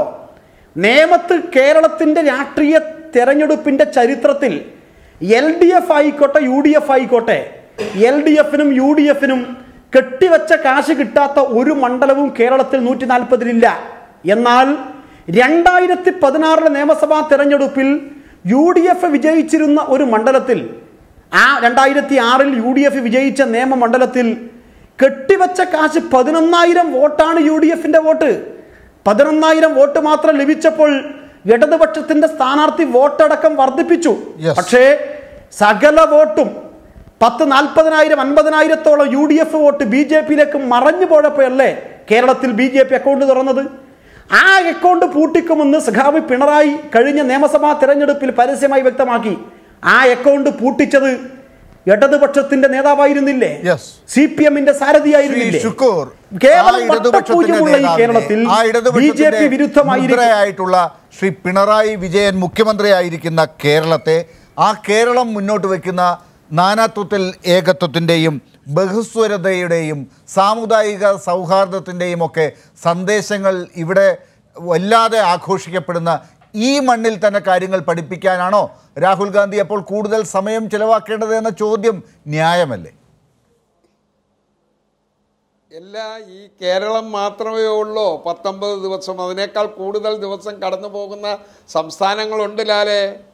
നിങ്ങൾക്കത് മനസ്സിലാവും. കുറച്ചുകൂടെ അങ്ങ് പോട്ടെ. ഇത് 3-ാം ദിവസമല്ലേ കേരളത്തിൽ. ഇത് ഈ ജോഡോ യാത്ര ഉദ്ഘാടനം ചെയ്തത് തമിഴ്നാട് മുഖ്യമന്ത്രിയാണ്, MK സ്റ്റാലിനാണ്. എന്താ പിണറായി വിജയനെ പോലെ മുഖ്യമന്ത്രി സ്ഥാനത്തിരിക്കുന്ന കോൺഗ്രസിൻ്റെ ഒരു സൗഹൃദത്തിലുള്ള ഒരു ഘടകകക്ഷിയിൽപ്പെട്ട ഒരു നേതാവ്, ഒരു മുഖ്യമന്ത്രി ഉദ്ഘാടനം ചെയ്ത തമിഴ്നാട്. ആ തമിഴ്നാട്ടിൽ രാഹുൽ ഗാന്ധിയുടെ പിന്തുണ വേണ്ടി വന്നു CPM-ന് പാർലമെന്റ് നിയമസഭയിലേക്ക് അംഗങ്ങളെ അയക്കാൻ. രാഹുൽ ഗാന്ധിയുടെ ചിത്രം വേണ്ടി വന്നു. ഷാജറായി, എൻ്റെ സുഹൃത്ത്, നിങ്ങൾക്ക് രാഹുൽ ഗാന്ധിയുടെ പടം വെച്ചുള്ള പോസ്റ്റർ അടിച്ച് അരിവാൾ ചുറ്റിയ നക്ഷത്രത്തിൽ വോട്ട് ചെയ്യണം എന്ന് പറഞ്ഞ് കോൺഗ്രസ് അതൊരു സഖ്യമാകുമ്പോൾ ന്യായമായും അത് വേണ്ട കാര്യം തന്നെയാണ്. പക്ഷേ ഇവിടെ ഞാൻ താങ്കൾക്ക് തന്നെയാണ് അവസരം തരുന്നത്. ഇവിടെ ഇപ്പോൾ ഈ രീതിയിൽ CPM വല്ലാതെ ആക്രമിച്ച് തോൽപ്പിക്കുകയല്ല, നിങ്ങൾ ഉപദേശിക്കുക എന്നാണ് എനിക്ക് തോന്നുന്നത്. ഞാനൊന്ന് പറയാൻ എന്നെ ഇടയ്ക്ക് കയറി തടസ്സമിടല്ലേ. ദയവ് ചെയ്ത് അങ്ങനെ ചെയ്യല്ലേ. എൻ്റെ ജോൺ ബ്രിട്ടാസ് മറന്നുപോയോ? 77-ൽ ഇന്ദിരാഗാന്ധിയെയും കോൺഗ്രസിനെയും പരാജയപ്പെടുത്താൻ കൂത്തുപറമ്പ് നിയോജക മണ്ഡലത്തിൽ പിണറായി വിജയന് ജയിക്കാനുള്ള സാഹചര്യം ഉണ്ടാക്കി കൊടുത്തത് ധനസംഘമല്ലേ? നമ്മൾ ഒരുപാട് ചർച്ച ചെയ്ത കാര്യമാണ്. ഇപ്പോ BJP ആഘോഷിക്കുന്നത് ഇവിടെ കണ്ടല്ലോ, നേരത്തെ കണ്ടല്ലോ, നിങ്ങളുടെ യാത്രയിൽ എത്ര പച്ചക്കൊടിയുണ്ട്, എത്ര മുസ്ലിം നേതാക്കളുണ്ട് എന്ന് അന്വേഷിക്കുകയാണ്. ആരാണ് ഈ പറയുന്ന അവസ്ഥ ഉണ്ടാക്കിയത്? BJP-യുമായിട്ടുള്ള അവിഹിത ബന്ധങ്ങൾ, അത്തരത്തിലുള്ള കൂട്ടുകെട്ടുകൾ ഞങ്ങൾ പറയുമ്പോൾ അതിനെ ജനം കേൾക്കാതിരിക്കാൻ തടസ്സപ്പെടുത്തുന്നത്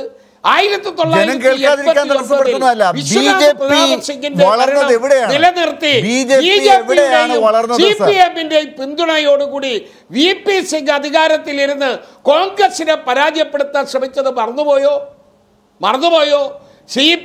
ഇന്ന് CPM-ന്റെ നേതാവ് പിണറായി വിജയൻ ഈ നമ്മൾ പറയുന്ന എന്തൊക്കെ പറഞ്ഞാലും കേരളയിലെ ഭാഗമായി, സിൽവർ ലൈനിന്റെ ഭാഗമായി മുഖ്യമന്ത്രിയും പ്രധാനമന്ത്രിയുമായി ഉണ്ടാക്കിയിരിക്കുന്ന അന്തർധാരകൾ ഓരോന്നും പുറത്തു വന്നുകൊണ്ടിരിക്കുന്ന സന്ദർഭമല്ലേ ഇത്?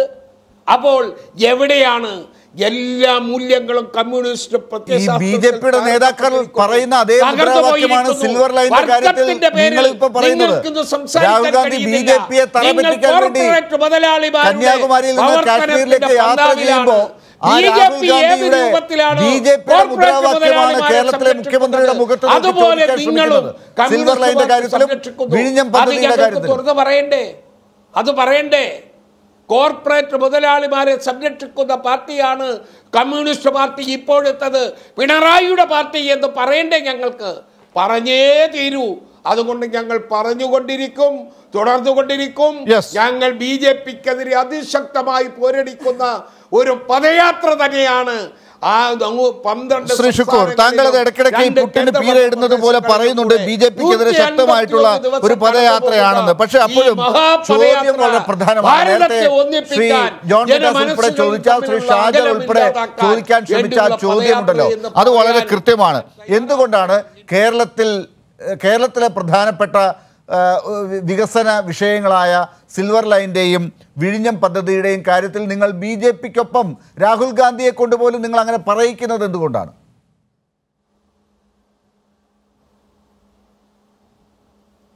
ശ്രീ ശുക്കൂറിനോട് തന്നെയാണ്. എന്താ ഞാൻ കേട്ടില്ല. നിങ്ങൾ ബി.ജെ.പിക്കെതിരെ ശക്തമായ പോരാട്ടമാണെന്ന് പറയുമ്പോൾ കേരളത്തിലെ വികസന വിഷയങ്ങളായ വിഴിഞ്ഞത്തിന്റെയും സിൽവർ ലൈന്റെയും കാര്യത്തിൽ ബി.ജെ.പി ഉയർത്തുന്ന മുദ്രാവാക്യങ്ങൾ നിങ്ങളുടെ നേതാവ് ജോഡോ യാത്രയുടെ നായകൻ രാഹുൽ ഗാന്ധിയെ കൊണ്ട് പോലും ഇവിടെ പറയിക്കുന്നു. അതിൻ്റെ പ്രക്ഷോഭകരെ കണ്ട് ഇവിടെ നിങ്ങളുടെ തന്നെ നേതാവ് മുഖ്യമന്ത്രി ആയിരുന്നപ്പോൾ തുടങ്ങിയ പദ്ധതിയെ പോലും എതിർക്കുന്ന സംവിധാനം ഉണ്ടാകുന്നത് എന്തുകൊണ്ടാണ്? പറയാം. ഞാൻ ആദ്യം സിൽവർ ലൈൻ പറയാം, സമയം തരണം. സിൽവർ ലൈൻ കേരളത്തിൻ്റെ പാരിസ്ഥിതിക പ്രശ്നങ്ങൾ ഉണ്ടാക്കുന്ന ഒരു വെള്ളാനയായി ഭാവിയിൽ വരാൻ പോകുന്ന ഒരു പദ്ധതിയാണ്, ഒരു സംശയം വേണ്ട. അതിൻ്റെ ലക്ഷ്യം മറ്റു പലതാണ്, നിക്ഷിപ്ത താല്പര്യമാണ് അതിലേക്ക്. അതിന് പകരം നിലവിലുള്ള റെയിൽവേ ലൈനുകൾ വികസിപ്പിച്ച് വളവുകൾ നേരെയാക്കി അതിവേഗ റെയിൽവേ ഉണ്ടാക്കാൻ നമുക്ക് കഴിയും. അതിന് കൂട്ടാക്കുന്നില്ല. ലക്ഷ്യം മറ്റൊന്നാണ്. അത് ഈ സംസ്ഥാനത്തെ സാമ്പത്തിക കടക്കണിയിലാക്കും, പ്രതിസന്ധിയിലാക്കും, പാരിസ്ഥിതിക പ്രശ്നങ്ങൾ കൊണ്ട് വളരെ തീവ്രമായ പ്രശ്നങ്ങളിലേക്ക് പോകും.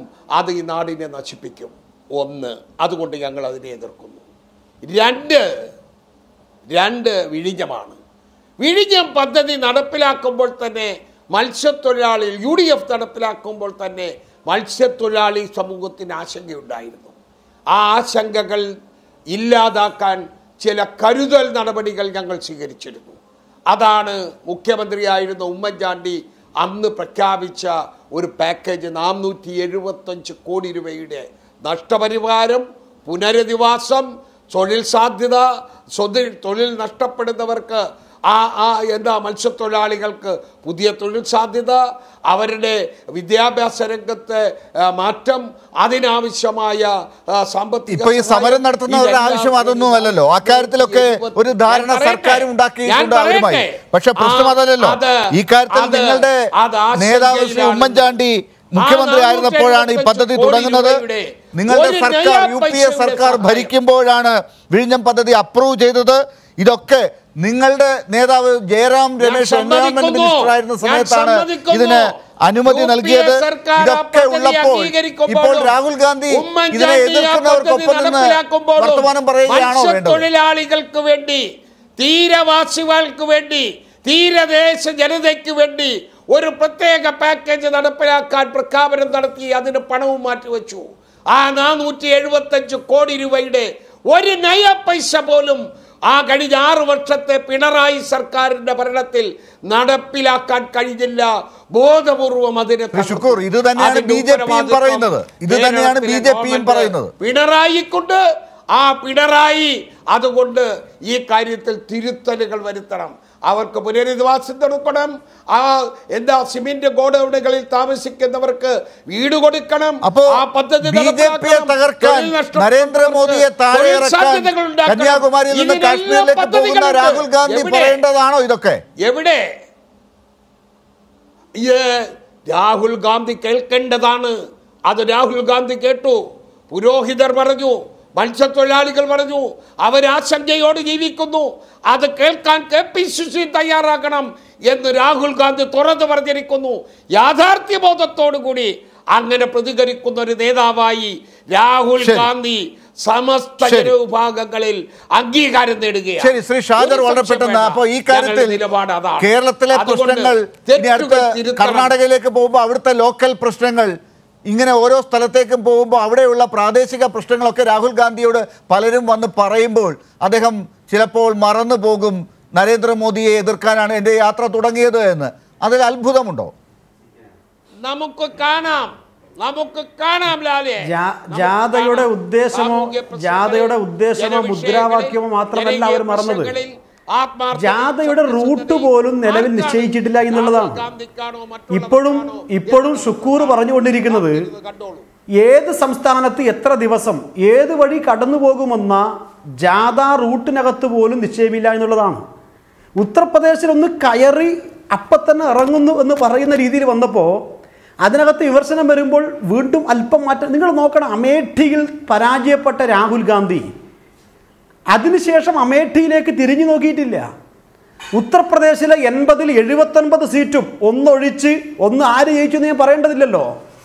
ഒന്നൊഴിച്ച് 79 സീറ്റിനകത്തും പരാജയപ്പെട്ട ഉത്തർപ്രദേശിൽ രാഹുൽ ഗാന്ധി പരാജയപ്പെട്ട അമേഠിയിൽ 1964 ശേഷം ഒരു കമ്പ് കൊണ്ട് കുത്തിയിട്ട് കൈപ്പത്തിയാണ് ചിഹ്നമെന്ന് പറഞ്ഞാൽ കോൺഗ്രസിന്റെ നേതാവിനെ പാർലമെന്റിലേക്ക് അയക്കുന്ന അമേഠിയിൽ കഴിഞ്ഞ തെരഞ്ഞെടുപ്പിൽ BJP വിജയിച്ചിരിക്കുന്നു. ആ മണ്ഡലത്തിലേക്ക് രാഹുൽ ഗാന്ധി തിരിഞ്ഞു നോക്കിയിട്ടില്ല. 26-ൽ 26 സീറ്റും ഗുജറാത്തിൽ 0. കഴിഞ്ഞ നിയമസഭാ തെരഞ്ഞെടുപ്പിൽ ഗുജറാത്തിൽ വേണമെങ്കിൽ കോൺഗ്രസിന് ജയിക്കാമായിരുന്നു. കാരണം 80ഓളം 10 സീറ്റ് ഡിഫറൻസിൽ നിൽക്കുമ്പോഴും മതന്യൂനപക്ഷങ്ങൾ ഭൂരിപക്ഷമായിരിക്കുന്ന മണ്ഡലത്തിലാണ് കോൺഗ്രസ് പരാജയപ്പെടുന്നത്. കാരണം ഗുജറാത്ത് കലാപത്തിനുൾപ്പെടെ എങ്ങനെയാണ് മതന്യൂനപക്ഷങ്ങൾ വേട്ടയാടുമ്പോൾ 80 വയസ്സ് പ്രായമുള്ള കോൺഗ്രസിന്റെ MP ആയിരുന്ന എക്സിൻ ജാഫ്രിയുടെ നിലവിളി പോലും കേൾക്കാൻ കോൺഗ്രസിന് സാധിച്ചിരുന്നില്ല. അദ്ദേഹത്തെ കലാപകാരികൾ കൊലപ്പെടുത്തുമ്പോൾ രക്ഷയ്ക്ക് വേണ്ടി വിളിച്ച കോൺഗ്രസിന്റെ ഗുജറാത്തിലെ തലമുതിർന്ന നേതാവിന്റെ ശബ്ദം പോലും കേട്ടിട്ടില്ല. കലാപകാരികളുടെ കൂടെ പോയ കോൺഗ്രസിനെ മതന്യൂനപക്ഷങ്ങൾ വെടിഞ്ഞത് കൊണ്ട് മാത്രമാണ് കഴിഞ്ഞ തെരഞ്ഞെടുപ്പിൽ BJPയെ ജനങ്ങൾ അത്രത്തോളം വെറുത്തിട്ട് പോലും അവിടെ വിജയിക്കാൻ വേണ്ടി കോൺഗ്രസിന് സാധിച്ചിട്ടില്ല. 28 സീറ്റ് 60-ൽ 28 സീറ്റ് മണിപ്പൂരിൽ UDFന് ലഭിക്കുന്നു. കേവലം 21 സീറ്റ് മാത്രമുള്ള BJP ആ സ്റ്റേറ്റ് ഭരിക്കുന്നു.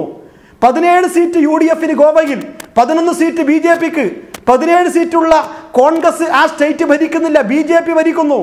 44 MLA-മാരുണ്ടായിരുന്ന അരുണാചൽ പ്രദേശിലെ പെമാ ഖണ്ഡു എന്ന മുഖ്യമന്ത്രി 43 MLA-മാരെ കൂട്ടിയിട്ട് BJP മന്ത്രിസഭ ഉണ്ടാക്കുകയാണ്.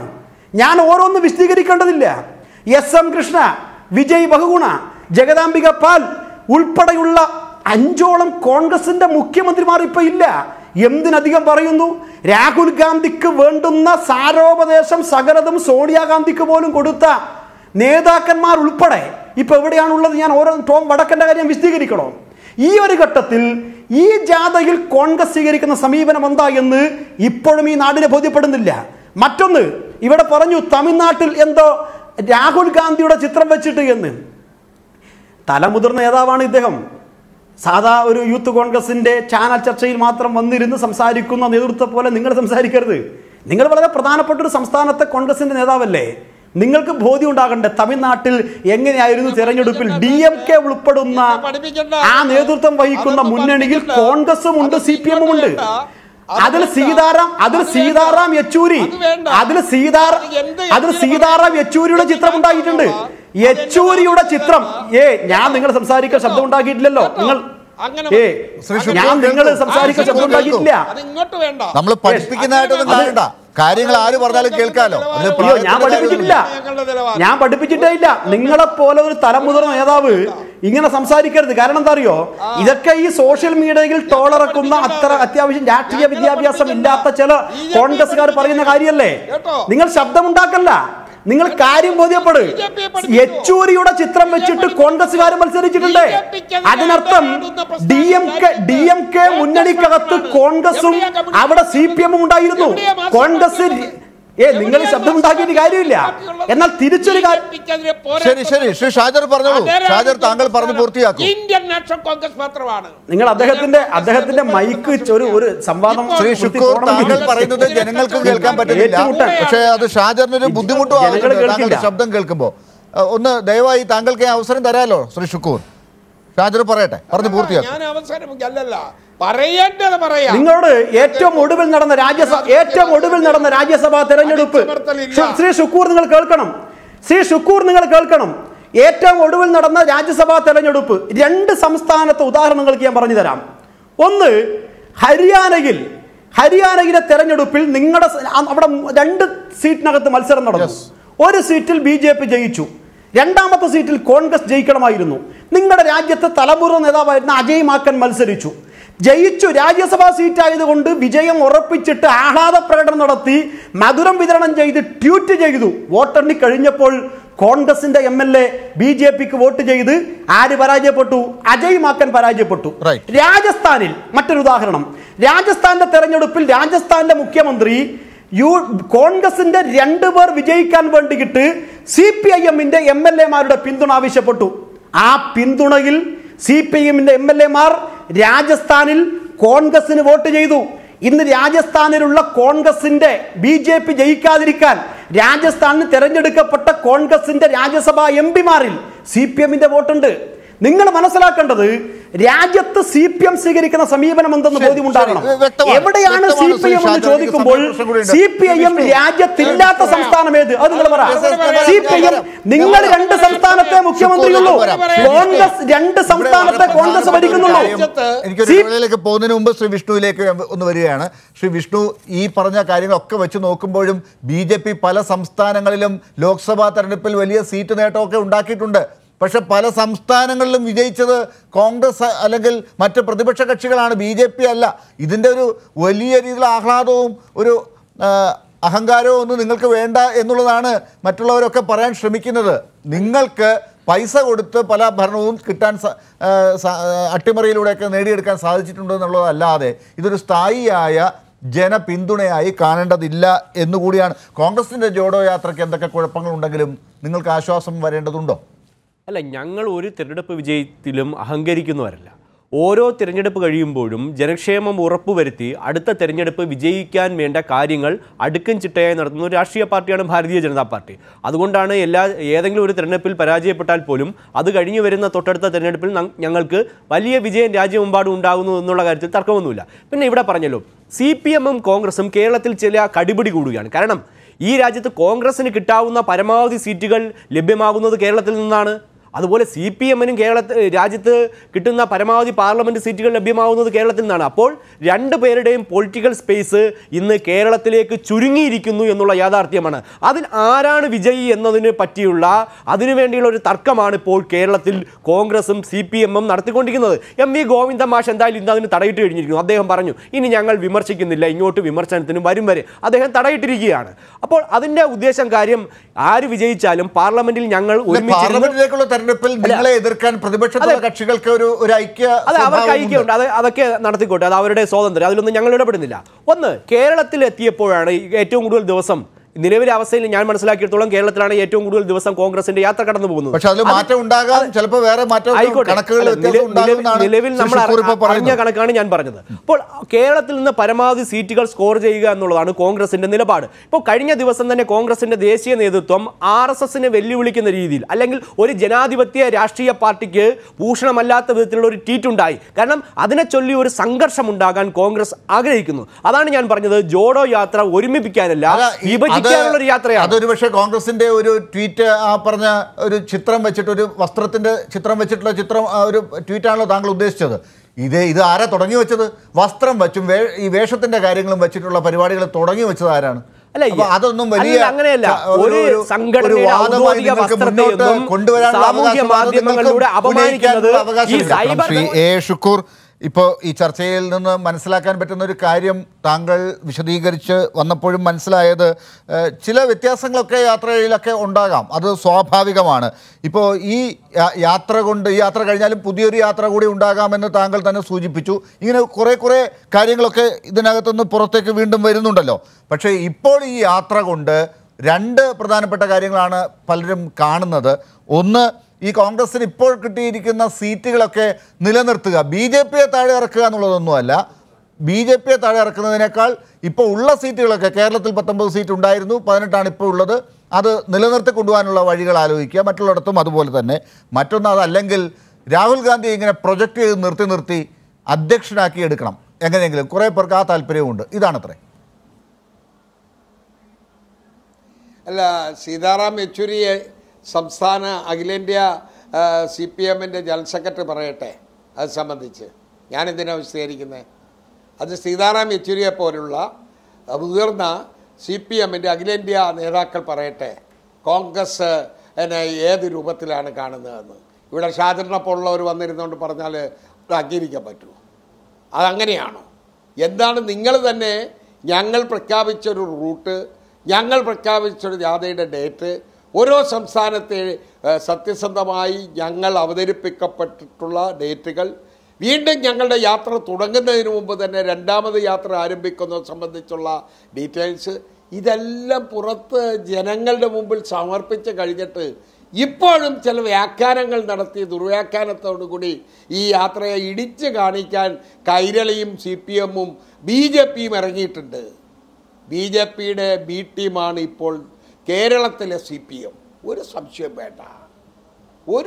വേണ്ട, നമുക്കത് പ്രകടമായിക്കൊണ്ടിരിക്കുകയാണ്. ഈ ഗവൺമെൻറ്റിൻ്റെ നയസമീപനങ്ങളിൽ ഈ ഗവൺമെൻറ്റും മുഖ്യമന്ത്രിയും പ്രധാനമന്ത്രിയുമായിട്ടുള്ള അന്തർധാരകൾ ഏറ്റവും ഒടുവിൽ സിൽവർ ലൈൻ പ്രഖ്യാപിക്കപ്പെടും. അതിന് ആ ഒരു കത്ത് ഏത് രൂപത്തിൽ അവതരിപ്പിക്കണം ആ രൂപത്തിലേക്ക് കൊണ്ടുവന്ന് അവതരിപ്പിച്ചതും ഒക്കെ നമുക്ക് മനസ്സിലാകും. ഇതൊക്കെ ജനങ്ങൾക്ക് മനസ്സിലാകുന്നുണ്ട്. അപ്പോൾ കോൺഗ്രസ് ആണ് കേരളത്തിലെ മാർക്സിസ്റ്റ് കമ്മ്യൂണിസ്റ്റ് പാർട്ടിയുടെ പ്രധാന ശത്രു പിണറായി വിജയൻ്റെ. ഞങ്ങളെ സംബന്ധിച്ചിടത്തോളം ഈ രാജ്യത്തെ ഞങ്ങളുടെ നമ്പർ 1 ശത്രു BJP തന്നെയാണ്. രാജ്യത്തെ ഫാസിസ്റ്റ് ഭരണകൂട ഭീകരതയോടുകൂടെ തകർക്കപ്പെടുകയാണ്. അതിനെതിരെയാണ് ഈ യാത്ര. ഒപ്പം ജനദ്രോഹ ജനവിരുദ്ധ സർക്കാരാണ് ഈ സർക്കാർ എന്ന് പറഞ്ഞാൽ പാവപ്പെട്ടവരുടെ, ഇല്ലായ്മക്കാരൻ്റെ, താഴ്ന്ന വരുമാനക്കാരൻ്റെ, ദളിതൻ്റെ, പിന്നോക്കക്കാരൻ്റെ, മതന്യൂനപക്ഷങ്ങളെ എല്ലാം അടിച്ചമർത്തുന്ന, ഇല്ലാതാക്കുന്ന ഭരണകൂടത്തിൻ്റെ ഒരു താങ്കൾ നേരത്തെ വിശദീകരിച്ചതാണ്. അതിനു വേണ്ടിയിട്ടുള്ള യാത്രയാണ് ഇതെന്നാണ്. ശരി, ശ്രീ BG വിഷ്ണു, അപ്പൊ ഈ ചർച്ച അവസാനിക്കുമ്പോൾ താങ്കളുടെ ഭാഗത്ത് പ്രതിപക്ഷത്തിന്റെ ഒരു ഐക്യത്തിന്റെ സൂചനകൾ പല ഭാഗത്തുനിന്നും കാണാനുണ്ട്. അതിൽ കോൺഗ്രസ് മാത്രമൊന്നുമല്ല, മറ്റ് പല പാർട്ടികളും അതിനകത്തുണ്ട്. കോൺഗ്രസിൻ്റെ അല്ലെങ്കിൽ UPA-യുടെ ഭാഗത്ത് നിന്നുകൊണ്ട് അവരെ സഹായിക്കുന്നവർ തന്നെയാണ്. അതുകൊണ്ട് അതിൽ വലിയ അത്ഭുതമൊന്നുമില്ല. പിന്നെ തമിഴ്നാട്ടിൽ കൂടിയ പോക്കറ്റടി സംഘത്തെ പോലെ ഈ രാജ്യത്തിൻ്റെ പൊതുജനങ്ങളുടെ സ്വത്തുകൾ കൊള്ളയടിച്ച് ഇന്ന് ED-യുടെ അന്വേഷണം നേടുന്ന കള്ളന്മാരും കാട്ടുകള്ളന്മാരും തന്നെയാണ് ഈ യാത്രയിൽ അണിനിരക്കുന്നത്. അതുകൊണ്ട് നിങ്ങൾ ഈ രാജ്യത്ത് നരേന്ദ്രമോദിക്കെതിരെ എത്ര വലിയ സ്വരത്തിൽ പ്രസംഗിച്ചാലും ജനം അതൊക്കെ തള്ളിക്കളയുകയുള്ളൂ. കാരണം ഈ രാജ്യത്തെ ജനങ്ങളെ കൊള്ളയടിച്ചത് UPA സർക്കാരിൻ്റെ 10 വർഷക്കാലമാണ്. അവർ ഇപ്പോഴും അന്വേഷണം നേടുന്നു. രാഹുൽ ഗാന്ധി ഉൾപ്പെടെയുള്ളവർ ED-യെ പേടിച്ചൊക്കെ തന്നെയാണ് രാഹുൽ ഗാന്ധി വടക്കേ ഇന്ത്യയിൽ നിന്ന് ഓടി ഇപ്പോൾ യാത്ര ചെയ്യുന്നതൊക്കെ രാഷ്ട്രീയം അറിയാവുന്ന ഏതൊരാൾക്ക് മനസ്സിലാവും. അന്ന് 2G-യിൽ നടന്ന കാര്യങ്ങളൊക്കെ ഇന്ന് 5G-യിൽ ഉണ്ടെന്നാണ് കേൾക്കുന്നത്. അല്ല, ഉണ്ടെങ്കിൽ അതൊക്കെ അന്വേഷിക്കട്ടെ. ഞങ്ങളൊരു അന്വേഷണത്തെയും പേടിച്ച് മാറി നിന്നിട്ടോ ഒളിച്ചോടിയിട്ടൊന്നുമില്ല. ഏത് ഏജൻസിക്കും ഏതും അന്വേഷിക്കാം. റാഫേൽ ഇടപാടിലൊക്കെ നിങ്ങൾ സുപ്രീം കോടതി വരെ പോയില്ല. അവസാനം സുപ്രീം കോടതി വരെ അന്വേഷണത്തേക്ക് തള്ളിക്കളഞ്ഞതാണ്. അതുകൊണ്ട് ആ ആരോപണങ്ങൾക്ക് കൈയിരിക്കുകയുള്ളൂ. നരേന്ദ്രമോദിയുടെ കൈകൾ ശുദ്ധമാണെന്നും രാഹുൽ ഗാന്ധിയുടെ കൈകൾ അഴിമതിയുടെ കൈകളാണെന്ന് ഈ രാജ്യത്തെ മുഴുവൻ ജനങ്ങൾക്കും അറിയാം. അപ്പോൾ ഈ ലോക്സഭാ തെരഞ്ഞെടുപ്പിലേക്ക് മാത്രം ജയിക്കുകയും നിയമസഭ വരുമ്പോൾ മറ്റുള്ള പ്രതിപക്ഷ കക്ഷികൾ വിജയിക്കുകയും ചെയ്യുന്ന ഒരു രീതി ഇപ്പോൾ ഇത്തവണ മാറുമെന്നാണോ താങ്കൾ പറയുന്നത്? അതോ മറ്റവർ ജയിച്ചു കഴിഞ്ഞാലും നിങ്ങൾക്ക് സംസ്ഥാനങ്ങളുടെ ഭരണം തിരിച്ചു പിടിക്കാമെന്നുള്ള ചില ഉദാഹരണങ്ങളുണ്ടല്ലോ, അങ്ങനെ നോക്കാമെന്നാണോ? അല്ല, മുഴുവൻ തെരഞ്ഞെടുപ്പ് നടക്കാൻ പോകുന്ന സംസ്ഥാനങ്ങളിലും ഗുജറാത്തിലടക്കം ഞങ്ങൾ കഴിഞ്ഞ തവണത്തേക്കാൾ വലിയ ഭൂരിപക്ഷത്തിൽ വിജയിക്കും എന്നുള്ള കാര്യത്തിൽ യാതൊരു തർക്കവുമില്ല. വിജയിക്കാമെന്നുള്ളത് കോൺഗ്രസിന്റെ മലക്കുടിക്കാരന്റെ സ്വപ്നം മാത്രമാണ്. ഷാജർ, താങ്കളുടെ കമന്റിൽ അവസാനിപ്പിക്കാം.